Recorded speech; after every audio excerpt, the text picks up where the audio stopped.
Hey, what's going on, everybody? Welcome back to the channel. In this video, we are looking at the NFL Draftkings and Fanduel Monday Night Showdown picks between the Patriots and the Cardinals. I haven't made one of these showdown videos in a while, so let's get into it just with some questionable marks on the NBA slate. I'll probably just tweet out the core later, just without having to make a ton of changes from the video.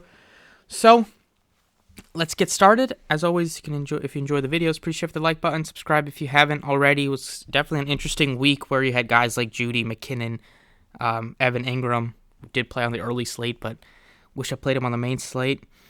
A lot of those guys went off. A lot of the chalk did end up busting with like St. Brown, and like I know Mixon was super popular, but it is what it is. Definitely an interesting week. Move on to tonight's showdown slate where we have a lot of injuries on both sides, especially the Patriots missing their top wide receiver and Jacoby Myers, and possibly Damian Harris, who looks like he's going to miss with a doubtful tag. And then on the Cardinals, Moore is still out for them. Looking at the pricing, you have Hopkins, who's been quieter recently, just a 6-target game last time out against the Chargers. The return of Marquise Brown is definitely going to cut a little bit into his target share. He's the most expensive player on the slate. I'd rather get to Kyler Murray over Hopkins. There's some other guys I'm looking at instead, so he's not a priority for me today. Kyler Murray, 11-2. Just with the rushing upside that he gives, he's finally starting to run a little bit more. He's combined for over 100 yards the last 2 weeks. And matchup against the Patriots, it's definitely a tougher one, but at least they're at home. It's a good spot in the Dome. So he's still going to be one of the guys I'm looking to get to. James Conner, now that he's fully healthy, the 3 straight weeks where he's put up really solid numbers. 2 out of the 3 of them, he's gotten you over 20 fantasy points. We're kind of waiting for him to get healthy much of the season, and he's starting to show what he can do, building off of last year's great performance, especially with the end zone touchdowns. Stevenson is going to be definitely a priority today without Harris, just with the touches that he'll get you out of the backfield and catching the ball a bit. We know he's 3 straight games of at least 6 catches. He's going to get you double-digit carries as well. Definitely a good candidate to put into your captain spot, or definitely into one of your flex spots. Continue to scroll down a bit. Without having Jacoby Myers, Devontae Parker will probably step up and be the number 1 wide receiver. He hasn't had much opportunities this year.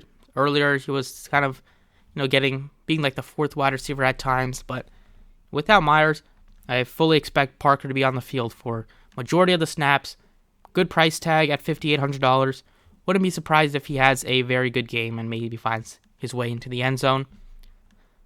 I like him a lot more than like Moore or Bourne and like Green and Aguilar. Hunter Henry's in the mix as well. He last time out again in the showdown against the Vikings, he almost had 2 touchdowns. Probably could have had the other one, which got called back with the review. But he's definitely in play. We know Belichick is definitely conservative, so he always settles for field goals, doesn't really like to force it to go for it on 4th down. So we've seen the kicker, Nick Folk, have some big games this year, fantasy-wise, and they let him kick over 50-yarders. So $4,200, I like him more than Prater. He's definitely had more opportunities on Prater to kick field goals, and the Cardinals' offense is a little bit more susceptible to go for it on 4th downs. I think most offenses are compared to the Patriots, but these 3 I would probably start with. We're just building a lineup here, so continuing to scroll down, you have Thornton, who 2nd-round pick. He was on the field for almost half the snaps, 21 of 54 last week, and no Myers this week, so probably build off that a little bit. Wouldn't expect him to be on the field for like 70-80%, but if he gets to like 40-50, definitely, or maybe even like 60%, that'd be pretty good. Going up a bit, you have Smith, the other tight end for the Patriots. I'd rather get up to Henry, more of a blocker for Smith. He hasn't really gotten too many targets. Most targets he's had in a game is 4. But if you're desperate, definitely you could look to him if you needed to. But we're going to look to pay up for Kyler Murray, 11-2. Now you have $7,800 left. This one you can put in James Conner, get to 2 Cardinals that can probably combine for most of the touchdowns, or at least hopefully a good amount of the touchdowns. And then you have 54. Throw in Hunter Henry if you wanted to. Do a nice 4-2 stack like that. Definitely one lineup that looks pretty good. We'll do one with Kyler Murray at captain. Still look to get to Stevenson. I still look to get to Devontae Parker. Definitely Nick Folk at 42. I like him more than Prater. Maybe you can go to both kickers. That worked last night. Now you have 70. Definitely Marquise Brown at this price tag is in play. You just miss out on getting to Jacoby Myers or anything like that. So we'll see if we can upgrade a little bit more to Connor. And now you have 44, where you could put in Prater, or you could put in the Patriots defense if you wanted to. The Patriots been good defensively this year. They've had a couple of games where they put up north of 20 fantasy points. So against the Cardinals and against Kyler Murray, who is turnover prone at times, definitely a sort of a tournament option build here. But in terms of the core plays, it's going to be Stevenson. I really do like Parker, so he's going to be in there.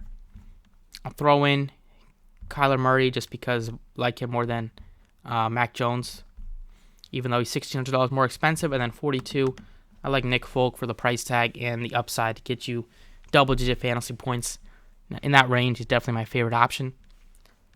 So that's it for the DraftKings side. Let's talk about FanDuel. All right, so over on FanDuel, it's definitely closer. On DraftKings, you have Hopkins, the most expensive guy. On FanDuel, it's Murray by a mile. He's $17,000. Hopkins is $14,500, so that's going to play into it a bit. Still like to get to Stevenson at $14,000. James Conner is a lot cheaper at $12,500. I like him a lot. Nick Folk, $9,000 is a good option. Same thing with the Patriots defense. And you have Parker only $75,000, Henry at $75,000. Those two look pretty good. Probably don't get to any of these guys like Thornton. Smith and Bourne are really cheap for tournament options if you wanted to take a stab at them. And that's pretty much the main pieces to look at. So if we do put in Murray at captain just to see where we end up with, go with Stevenson here. See if we put in James Conner at $12,500. Nick Folk. Now we have $75,000. You can take your pick between Parker or Henry. I'm still leaning Parker. We'll see if we do take the savings on Hopkins, what that ends up with instead of going to Kyler Murray. You have $10,000 now. Basically looking at the Patriots defense, so going to pick between them. Or going with one of like the tight end or wide receiver, Parker or Henry. I probably like going with the receiver more than the defense, even though Patriots defense definitely gives you upside. So I'll probably still stick with like something like this, but once again, pretty similar to the core plays. I still think you want to get to Murray, but on FanDuel with his price tag being so high, I'll put in James Conner as the main piece and go with these three as a possible core play. And Stevenson's definitely one guy you can put in that captain instead of going with one of the chalkier options in the quarterback. Or if you do play Hopkins, go with maybe Stevenson instead, because we've seen what he can do when he has the whole backfield to himself, and he should have that tonight against the Cardinals defense. So that's pretty much it for me. You can leave any questions in the comments section if you have any. Best of luck. You guys make some money, and I'll catch you all next time.